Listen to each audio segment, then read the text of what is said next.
श्री रामकृष्ण देव के उपदेश। परिच्छेद 4, चतुर्थ दर्शन। गीता 6:22। यं लब्ध्वा चापरं लाभं मन्यतेनाधिकं तत् यस्मिन् स्थितो न दुःखेन गुरुणापि विचाल्यते।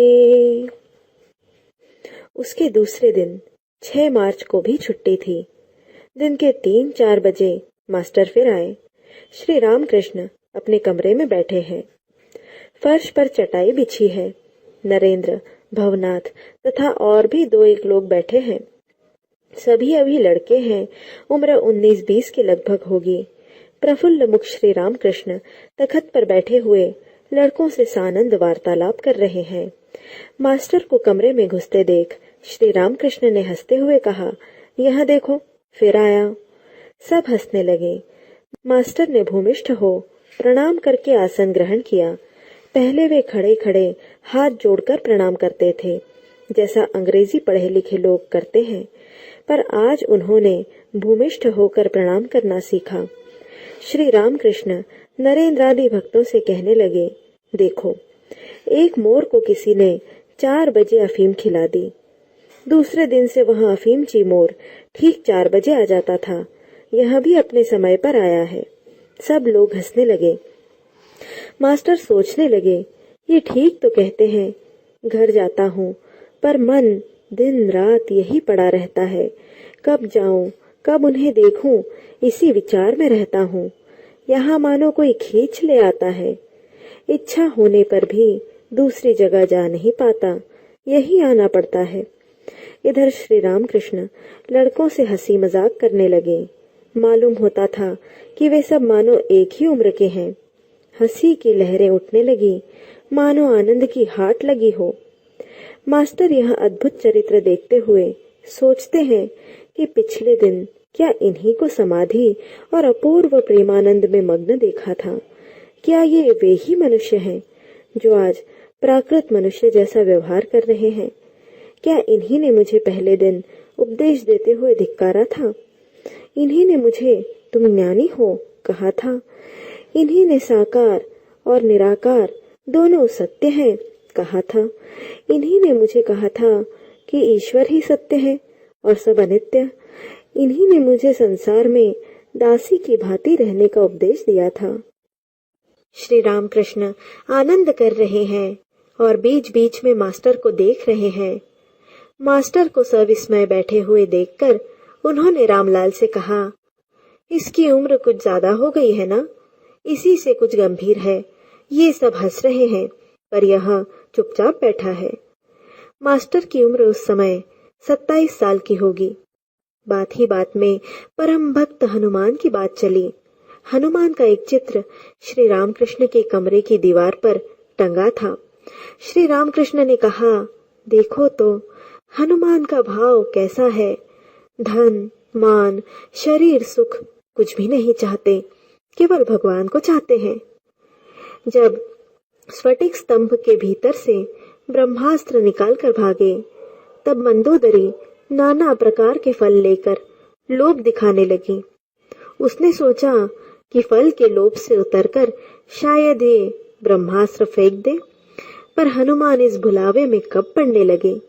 उन्होंने कहा, मुझे फलों का अभाव नहीं है। मुझे जो फल मिला है उससे मेरा जन्म सफल हो गया है। मेरे हृदय में मोक्ष फल के वृक्ष श्री रामचंद्र जी हैं। श्री राम कल्पतरु के नीचे बैठा रहता हूँ। जब जिस फल की इच्छा होती है वही फल खाता हूँ।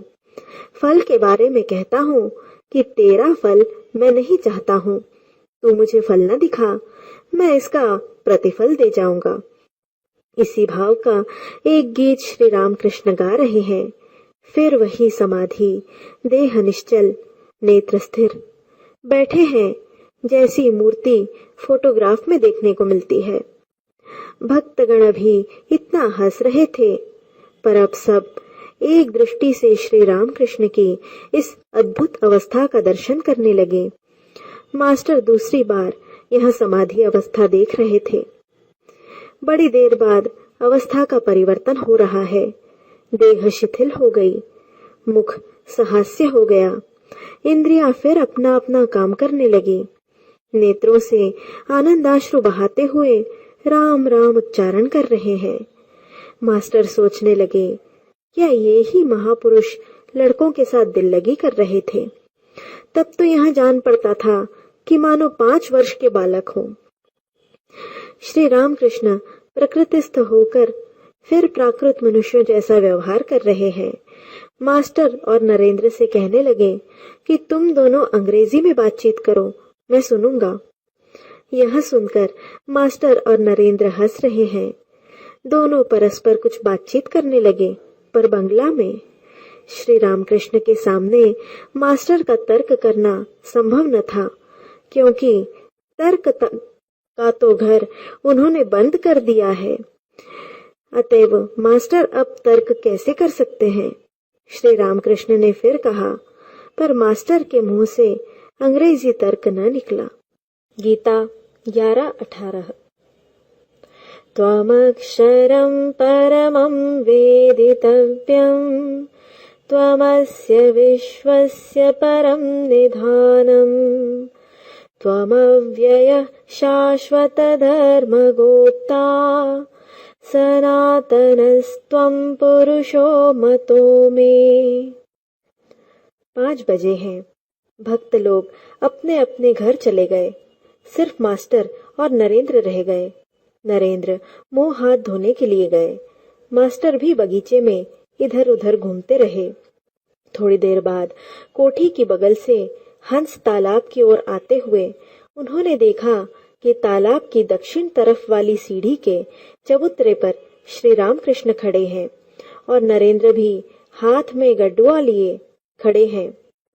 श्री रामकृष्ण कहते हैं, देख और जरा ज्यादा आया जाया करना।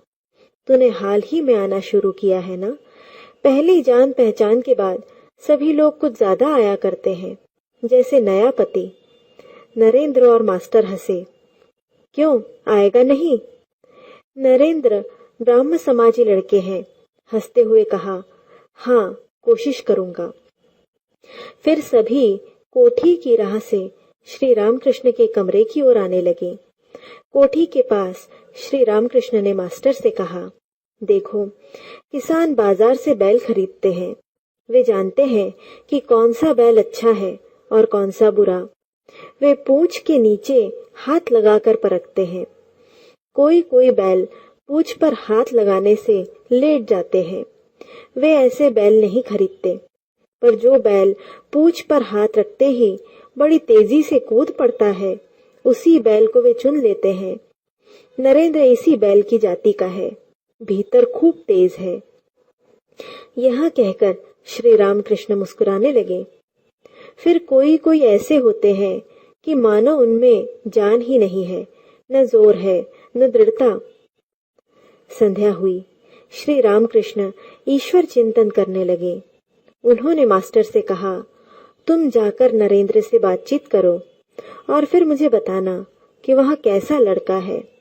आरती हो चुकी। मास्टर ने बड़ी देर में नरेंद्र को चांदनी के पश्चिम की तरफ पाया। आपस में बातचीत होने लगी।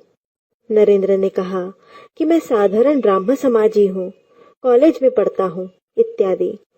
रात हो गई। अब मास्टर घर जाएंगे, पर जाने को जी नहीं चाहता, इसलिए नरेंद्र से विदा होकर वे फिर श्री रामकृष्ण को ढूंढने लगे। उनका गीत सुनकर मास्टर मुग्ध हो गए हैं। जी चाहता है कि फिर उनके श्रीमुख से गीत सुने। ढूंढते हुए देखा कि काली माता के मंदिर के सामने जो नाट्य मंडप है, उसी में श्री रामकृष्ण अकेले टहल रहे हैं। मंदिर में मूर्ति के दोनों तरफ दीपक जल रहे थे। विस्तृत नाट्य मंडप में एक लालटेन जल रही थी। रोशनी धीमी थी। प्रकाश और अंधेरे का मिश्रण सा दिख पड़ता था। मास्टर श्री रामकृष्ण का गीत सुनकर मुग्ध हो गए हैं, जैसे सांप मंत्र मुग्ध हो जाता है। अब बड़े संकोच से उन्होंने श्री रामकृष्ण देव से पूछा, क्या आज फिर गाना होगा? श्री रामकृष्ण ने जरा सोचकर कहा, नहीं, अब आज न होगा। यह कहते ही मानो उन्हें फिर याद आई और उन्होंने कहा, हाँ, एक काम करना, मैं कलकत्ते में बलराम के घर जाऊंगा, तुम भी आना, वहां गाना होगा। मास्टर, आपकी जैसी आज्ञा। श्री रामकृष्ण, तुम जानते हो बलराम बसु को? मास्टर, जी नहीं। श्री रामकृष्ण, बलराम बसु, बोसपाड़ा में उनका घर है। मास्टर, जी मैं पूछ लूंगा। श्री रामकृष्ण मास्टर के साथ टहलते हुए, अच्छा, तुमसे एक बात पूछता हूं, मुझे तुम क्या समझते हो? मास्टर चुप रहे। श्री रामकृष्ण ने फिर पूछा, तुम्हें क्या मालूम होता है मुझे कितने आने ज्ञान हुआ है? मास्टर, आने की बात तो मैं नहीं जानता, पर ऐसा ज्ञान या प्रेम भक्ति या विश्वास या वैराग्य या उदार भाव मैंने और कहीं कभी नहीं देखा। श्री रामकृष्ण हंसने लगे। इस बातचीत के बाद मास्टर प्रणाम करके विदा हुए। फाटक तक जाकर फिर कुछ याद आई। उल्टे पांव लौटकर फिर श्री रामकृष्ण देव के पास नाट्य मंडप में हाजिर हुए। उस धीमी रोशनी में श्री रामकृष्ण अकेले टहल रहे हैं, निस्संग, जैसे सिंह वन में अकेले अपनी मौज में फिरता रहता है। आत्माराम, और किसी की अपेक्षा नहीं। विस्मित होकर मास्टर उन महापुरुष को देखने लगे। श्री रामकृष्ण मास्टर से, क्यों जी, फिर क्यों लौटे?